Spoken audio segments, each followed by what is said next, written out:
piedade, Moisés. O Senhor Deus vos suscitará entre vós, irmãos, um profeta semelhante a mim, e ele ouvireis em tudo quanto vos disser. Acontecerá que toda alma que não ouvir este profeta será exterminada do meio do meu povo.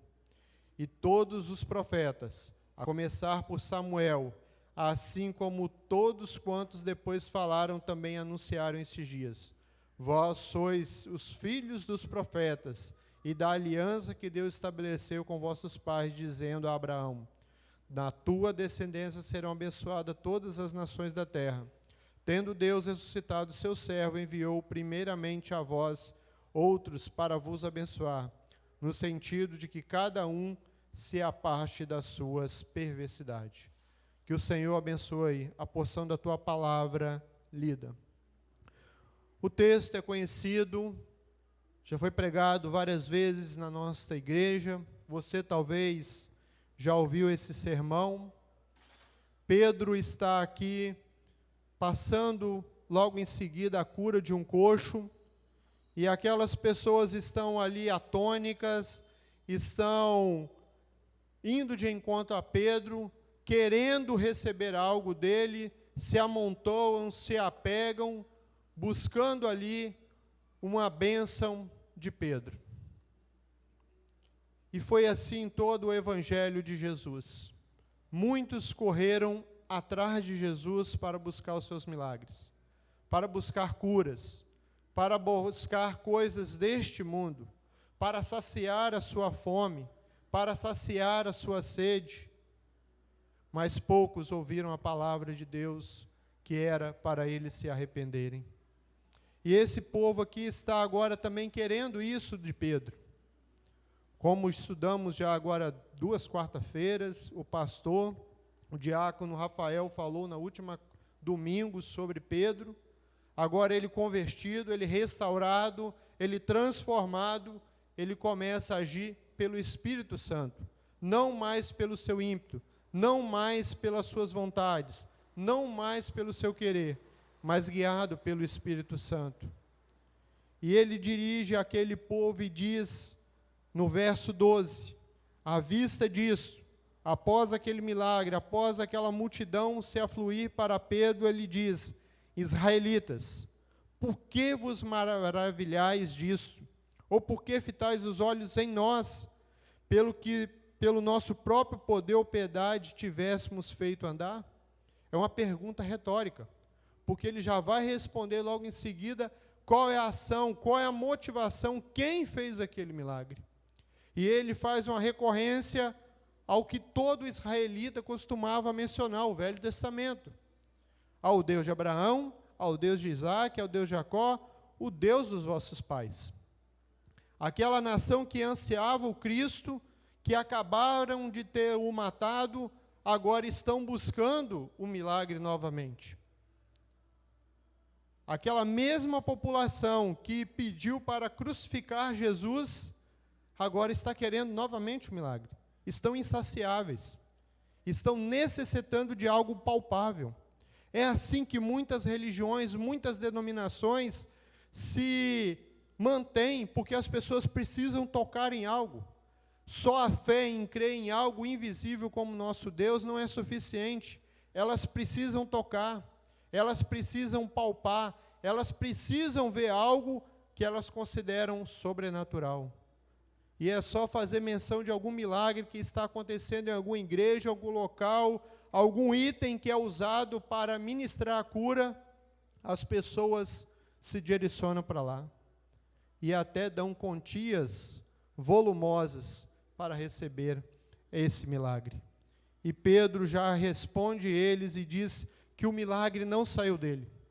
Saiu do Deus de Abraão, do Deus de Jacó, dos deuses dos vossos pais, que glorificou o seu servo Jesus, a quem vos traíste e negaste perante Pilatos, quando este havia decidido soltá-lo. A mesma nação que talvez aí alguns dias anterior pediu para soltar um homicida, agora busca o milagre de Deus. Eles tinham trocado o Filho de Deus por um assassino. E agora essa mesma nação, esse mesmo povo, está requerendo os milagres daqueles que o crucificaram. Muitas vezes as pessoas têm afluído aos templos, atrás de cura, atrás de milagres, mas não estão dispostas a se converter, não estão dispostas a servir ao Senhor. Precisam só do milagre. Eles não querem o Cristo, porque o Cristo para eles continua pregado no madeiro, continua pregado em um amuleto, continuam enterrado lá no sepulcro em Jerusalém. Mas o mesmo Pedro, ele começa a confrontar aquela nação, aquele povo e diz: vós, porém, negaste o santo, o justo, e pedisse que vos conceda homicídio. Desataste e mataste o autor da vida, a quem Deus ressuscitou dentre os mortos, do que nós somos testemunhas. Olhando para essa passagem, nós temos aqui Pedro afirmando que aquele que foi crucificado pelos israelitas era o santo e o justo, era o único que poderia justificá-los, era o único que poderia os santificá-los. E eles tomaram a decisão de não aceitar isso, porque eles precisavam buscar a sua salvação, buscar os seus méritos, viver segundo as suas vontades. E eles viram Jesus fazendo tantos outros milagres, como de curar outras pessoas, como Pedro faz nesse momento. E agora eles estão buscando a mesma coisa, mas eles tomaram uma decisão de rejeitar o santo, de rejeitar o justificador. Quando Jesus ele vai para o Calvário, ele vai ali como a ovelha citada em Isaías 53, ele vai mudo, ele vai calado, como todos aqui talvez já viram algum filme da Paixão de Cristo. Jesus está ali caminhando no filme de Mel Gibson, A Paixão de Cristo. Há uma cena a qual ele vai andando, carregando a sua cruz, e ele fita algumas pessoas, e o diretor faz uma menção que aquelas pessoas que estavam vendo Jesus ser crucificado eram as mesmas que estavam lá sendo alimentadas, eram as mesmas que estavam recebendo as benécias dos milagres de Jesus. E até os próprios discípulos negaram Jesus, porque não conheciam, não entendiam o plano de salvação. Mas ele diz aqui, que vocês tomaram, no verso 15, desatar, quer dizer, de todo modo, de prontidão, com toda a vontade, com decisão inflamada, decidiram matar o seu Cristo.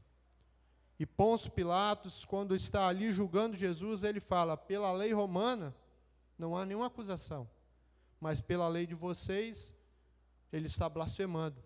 Então decidiu, liberou, lavar as mãos ali no ato dele simbólico, sobre sangue desse inocente eu não tenho culpa. Vocês querem que matar ele, então julgue ele segundo a lei. E crucificaram o Redentor. Continuando o nosso texto, no verso 16, agora Pedro fala para eles que pela fé, em nome de Jesus, é que este mesmo nome fortaleceu este homem, a quem agora vedes e reconheceis. Sim, a fé que vem por meio de Jesus deu a este saúde perfeita na presença de todos vós. Até a cura, até a fé vem de Jesus. Não é a ação do homem, não é meio do homem, não é atitude do homem, não é vontade do homem. Até a fé vem do nosso Salvador. É Ele que nos concede, é Ele que nos dá essa confiança nele. Muitas vezes algumas pessoas nos perguntam: por que você crê em Deus? Por que você continua ainda crendo em Deus? Eu tenho um conhecido que mora lá na Europa, e ele falava: Miqueias, lá na Europa, ninguém mais crê no Evangelho. Ninguém mais crê em Jesus. E olhando a revista essa semana da PMT, Alcance, a missionária que está na Alemanha, e na Inglaterra ela fala a menção que em toda a Inglaterra existe 600 presbiterianos. Num país que foi o berço do protestantismo, hoje tem 600 pessoas na denominação presbiteriana buscando ao Senhor. Porque as pessoas negaram o Evangelho, negaram o Salvador, negaram essa pregação que estava aqui. Perderam a fé, perderam a esperança neste Evangelho. Não agora estão matando Jesus, mas estão o renegando, estão deixando de lado, porque não creem mais nesse Evangelho. Conforme olhamos esse texto, essa nação, ela é rejeitada, desde Isaías capítulo 1, eu estarei lendo para os irmãos estar acompanhando. Isaías capítulo 1, verso 4, diz assim: ai dessa nação pecaminosa, povo carregado de iniquidade, raça de malignos, filhos corruptores, abandonaram o Senhor, blasfemaram do Santo de Israel, voltaram para trás. No mesmo livro de Isaías, no capítulo 5, no verso 24, diz assim: pelo que com a língua de fogo consome o restolho, e a erva seca se desfaz pela chama, assim será a sua raiz como de podridão, e a sua flor se esvanecerá como pó. Portanto, rejeitaram a lei do Senhor dos Exércitos, e desprezaram a palavra do Santo de Israel. Como a nação de Israel, aqui é os nossos dias de hoje. Diante dessa crise que estamos passando, as pessoas continuam rejeitando ao Senhor, continuam negando que haverá um fim, continuam negando que Jesus voltará, continuam negando que Jesus Cristo veio ao mundo, porque eles estão como a nação de Israel, cegos espiritualmente, sem fé, sem temor nesse santo Salvador. Descorrendo pelos livros do Atos do Apóstolo, convido você a estar abrindo aí Atos 7, verso 52. Logo depois desse discurso de Pedro, aqui nós temos o nosso conhecido Estevão, que ele diz assim: o qual dos profetas vossos pais não perseguiram, eles mataram os que anteriormente anunciavam a vinda do justo, do qual vós agora foste tornados traidores e assassinos. Aquela mesma nação que pediu para libertar um homicida, agora são acusados de assassinos. São pessoas que rejeitam o Evangelho, negam a Jesus como seu Salvador. Mas essa fé, ela produz em nós algo grandioso, registrado no verso 17 e 18. E agora, irmãos, eu sei o que fizeste por ignorância, como também vossas autoridades. Mas Deus assim cumpriu, que dantes anunciaram por boca de todos os profetas, que o Cristo havia de padecer. Tudo isso era propósito do Senhor, porque era necessário que um único Filho de Deus viesse ao mundo para morrer por mim e por você. Porque eu posso interceder pela vida de cada um de vós, mas eu não posso salvá-lo. Eu não posso perdoar o seu pecado. Eu posso perdoar a sua falha comigo, mas contra Deus eu não posso fazer isso.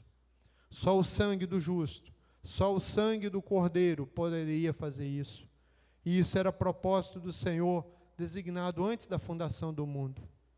Por isso ele diz para que nós nos arrependêssemos.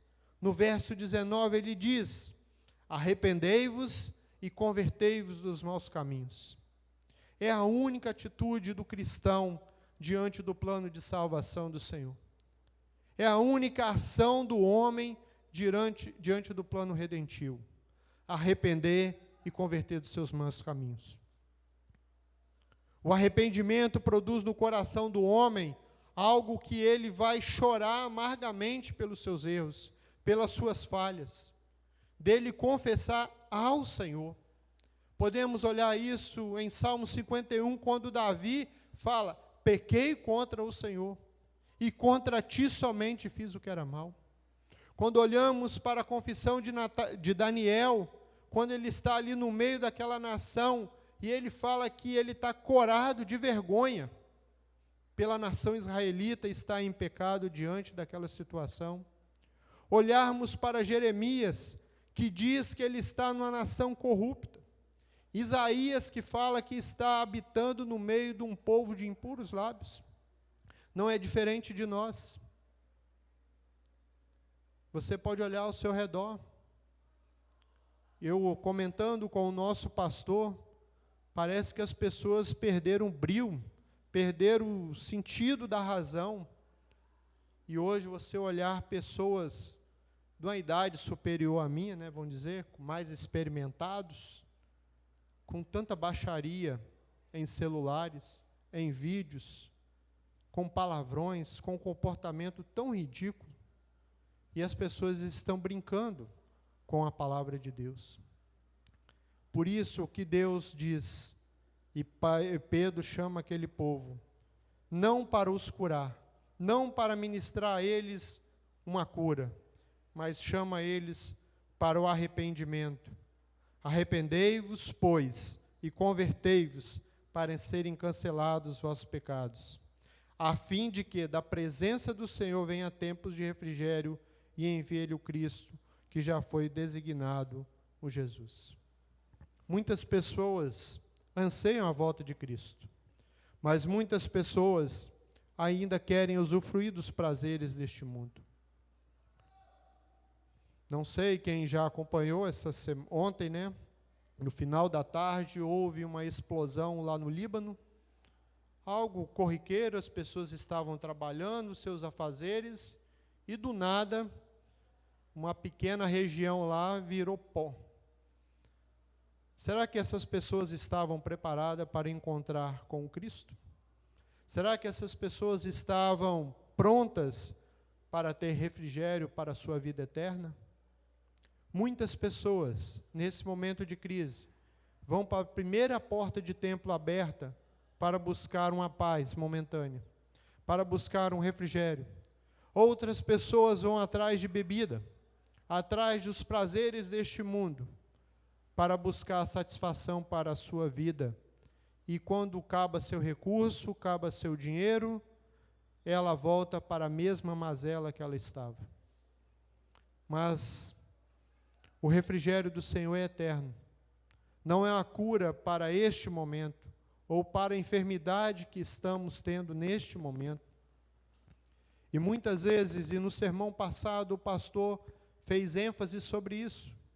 Quantas vezes colocamos nosso joelho no chão e pedimos para a cura de um câncer, para uma pessoa que está com AVC, para uma pessoa que está na UTI, para uma pessoa que sofreu um acidente trágico. Mas será que temos a mesma dedicação para interceder pelaquele que está sem Cristo? Que pode morrer a qualquer momento sem a cura e sem Cristo também? É sobre isso que Pedro chama este povo. E ele diz, o qual é necessário que o céu receba até o tempo da restauração de todas as coisas, que Deus falou da boca dos santos profetas desde a antiguidade. Foi lido aqui agora à noite, Hebreus capítulo 1, a qual Deus fala que havia falado pelo meio dos pais, pelo meio dos profetas, agora fala através do Cristo. E o Cristo veio para aquela nação, para aquele tempo, andou no meio dos homens, mas os homens o rejeitaram. Não quiseram ouvir a voz de Cristo. E o próprio Cristo, quando ele chega de frente a Jerusalém, ele chora e diz, ó Jerusalém que mata os seus profetas. Quantas pessoas têm calado os líderes da igreja com a simples frase, pastor, presbítero, irmão, quando eu me arrepender, eu volto para a igreja. Pastor, não precisa mais orar por mim. Pode tirar meu nome da igreja, que eu não volto mais para aquele templo. É isso que as pessoas estão fazendo. Negando Cristo, o matando novamente, porque rejeitaram o plano de salvação. E Pedro, usando aqui a Moisés, ele diz: o Senhor teu Deus vos susterá dentre vós, irmãos, um profeta que não morreu, que foi crucificado, mas ressurgiu. A eles ouvireis e de tudo quanto vos disser. Acontecerá que toda a alma que não ouvir a este profeta será exterminada do meu povo. Os profetas do Velho Testamento, como o último profeta nascido de mulher, João Batista, foi morto. Mas o profeta Jesus Cristo anunciou também que ele viria e morreria e ressuscitaria e vai voltar. Toda alma que não ouvir a voz deste profeta, esse será exterminado do meio do povo. Aí, às vezes, você faz, esse sermão é para convertido, ou esse sermão é para quem ainda não se converteu. Quantas vezes estamos vivendo os nossos pecados, tendo prazer nos nossos pecados, vivendo longe da palavra do Senhor, só usufruindo das benesses a qual esse Cristo pode oferecer. Então é necessário que arrependei-vos e convertei-vos dos seus maus caminhos para serem cancelados.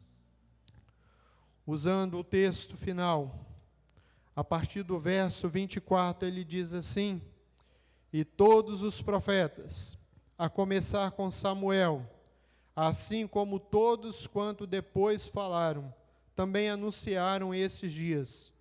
Vós sois os filhos dos profetas, da aliança que Deus estabeleceu com os vossos pais, dizendo a Abraão: da tua descendência serão abençoadas todas as nações da terra. Tendo Deus ressuscitado o teu servo, enviou primeiramente a vós outros, para vos abençoar, no sentido de cada um se aparte das suas perversidades. Você, meu irmão, que se faz aqui presente, você que está em casa nos ouvindo, você já ouviu a palavra do Senhor. Você é tido como escolhido, adotado, chamado para uma santa vocação, que é pregar este evangelho. Mas é necessário que você se aparte das perversidades.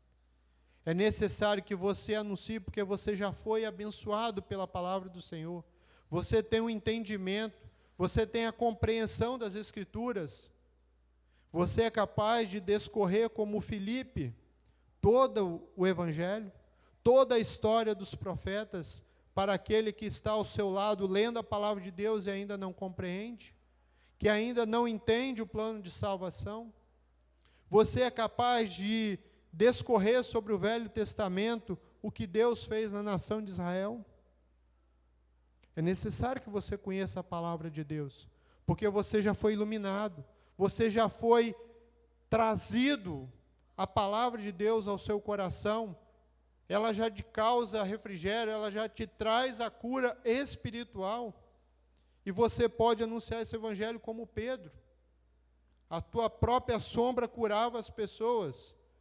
Mas será que nós estamos prontos a dizer a este mundo: arrependei-vos e convertei-vos dos seus maus caminhos? De dizer para o seu colega de trabalho, para o seu companheiro de viagem numa estrada que você estiver indo, no ônibus, de dizer: convertei-vos dos maus caminhos. Por isso, essa palavra, ela tem uma garantia, do verso 25, da tua descendência serão abençoadas todas as nações da terra. Mas como ouvirão se não há quem pregue? Ou ainda estamos esperando um milagre? Ou ainda estamos esperando uma cura? Há quanto tempo você ainda continua buscando um milagre para a sua vida? Tem uma música aí conhecida, né? Esperando um milagre. Será que Deus já não te curou? Será que Deus já não te transformou e você ainda continua esperando um milagre? Por isso, eu convido você a fazer essa reflexão nessa noite, com o tema proposto, que a graça salvadora nos produz arrependimento, mas ela nos condiciona a levar esse evangelho a todas as nações. Existem vários métodos. Esse processo de mídia, igual temos aqui nosso transmissor oficial hoje, o pequeno David, ele está levando o evangelho pela mídia social. Você pode fazer isso compartilhando essa mensagem. Você pode mandar um versículo para aquela pessoa a qual você deseja que ela se converta dos seus maus caminhos. Você pode ter uma vida íntegra, que você estará testemunhando o evangelho do Senhor, porque logo depois, essas pessoas recebem o título de cristãos, porque eles andavam conforme Cristo. E para concluirmos, às vezes nós olhamos para um texto como esse, que ele para aqui, e logo depois, Pedro e João é preso. E aí? O que aquele povo fez? No verso 4 tem uma resposta para nós. Atos capítulo 4.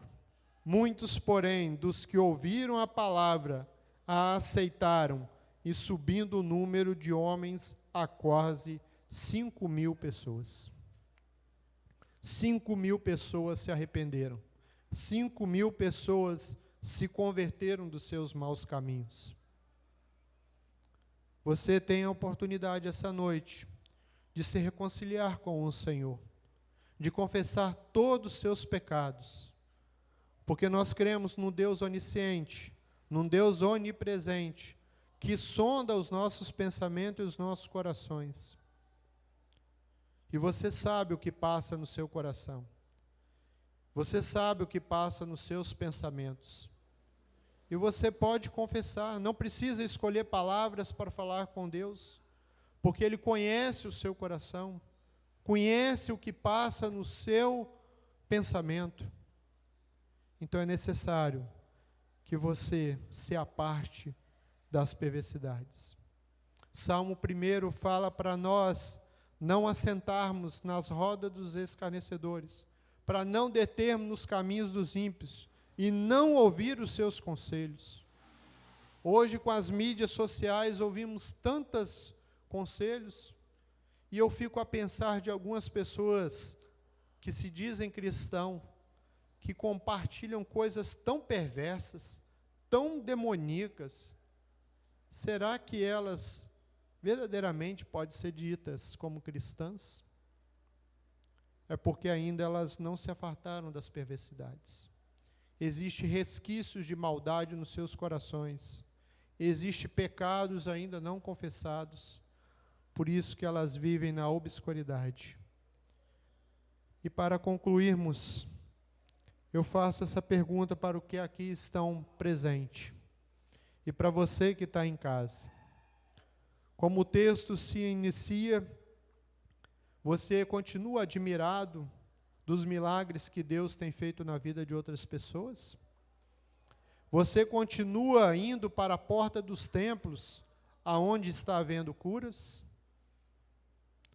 Ou você tem buscado a Cristo Jesus? Tem muitas pessoas que ficam maravilhadas com os cultos feitos nas igrejas. Tem pessoas que saem pulando de alegria quando vai em eventos gospel. Nossa, que louvor! Que show! E Jesus nem foi pregado. Jesus nem foi cantado. Foi enaltecido aquela pessoa que estava ali na frente. Ainda estão admirando o Evangelho. Estão gostando do Evangelho. Mas não estão usufruindo do Evangelho. Por isso, meu amigo e irmão, eu o convido. Arrependei-vos e convertei-vos dos seus pecados, porque só a fé em Cristo Jesus poderá o salvar e perdoar os seus pecados. Mas isso é necessário que você confesse a Ele como seu Salvador e confesse todos, um por um. Não sei se você já foi repreendido, não sei se é o termo que podemos usar, né? Pelos nossos pais. E minha mãe fazia a gente falar tudo de errado que tinha feito. E depois dava a correção devida para nós, para a gente fazer lembrança do que tínhamos errado. E ela sempre terminava: eu lhe ensinei isso, eu lhe ensinei assim, e vinha aquela correção abençoada que todos aqui já receberam. Por isso, meu irmão, é assim que temos que fazer, com o coração contrito, com o coração arrependido, confessar ao Senhor e reconhecer as nossas falhas e os nossos erros, porque Ele é fiel e justo para nos perdoar e nos trará o refrigério devido quando assim Ele voltar e nos guiar para as mansões celestiais. Por isso que Deus nos abençoe nessa noite.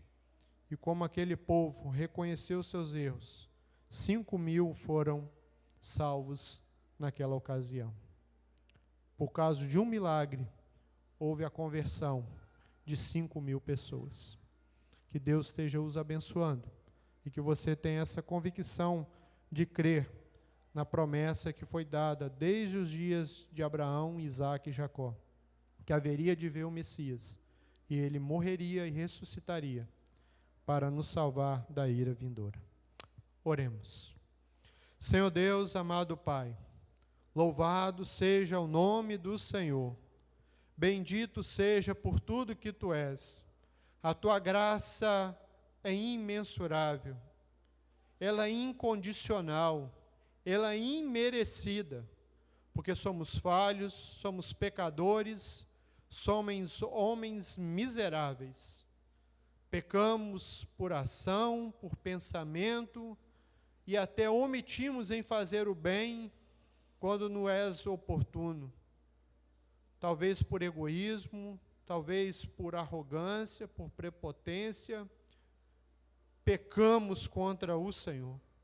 Pedimos misericórdia, pedimos perdão pelas nossas falhas. Nos ensina, ó Pai, a viver segundo a Tua vontade e o Teu querer. Nos dê, ó Pai, o privilégio de usufruir de todas as benesses espirituais, mas não nos permita, ó Pai, pecar contra o Senhor. Nos desvia, ó Pai, da aparência do mal. Ó Pai, desvia os nossos olhares das tendas da perversidade, ó Pai. Nos faça, ó Pai, buscar a palavra do Senhor dia e noite para não pecar contra o Senhor, nem por pensamento, ó Pai. Por isso, ó Pai, nos habilite a servir ao Senhor, propagando, ó Pai, esse evangelho do arrependimento a todas as nações, para que eles possam ouvir ao Senhor e serem cancelados seus pecados. Porque o preço da reconciliação foi pago por Cristo Jesus, que pagou por todos os nossos pecados, por todas as nossas falhas. Por isso, ó Pai, é que oramos por mediação de Cristo Jesus, que é o único que pode interceder por nós. Por isso, ó Pai, habite nos nossos corações, nos transforma, nos regenera, para que não venhamos mais a cometer os mesmos erros. Por isso eu te louvo e te bendito pelos teus feitos, pelos teus cuidados e pela tua promessa ter chegado até nós e nos dá a oportunidade de mais uma vez ouvir a palavra do Senhor e arrepender dos nossos erros. Por isso, ó Pai, abençoe a tua igreja que está aqui reunida. Abençoe aqueles que estão nos ouvindo nessa ocasião. Que o Senhor esteja com todos. Que a paz do nosso Senhor Cristo esteja com todos. Em nome de Jesus que oramos. Amém.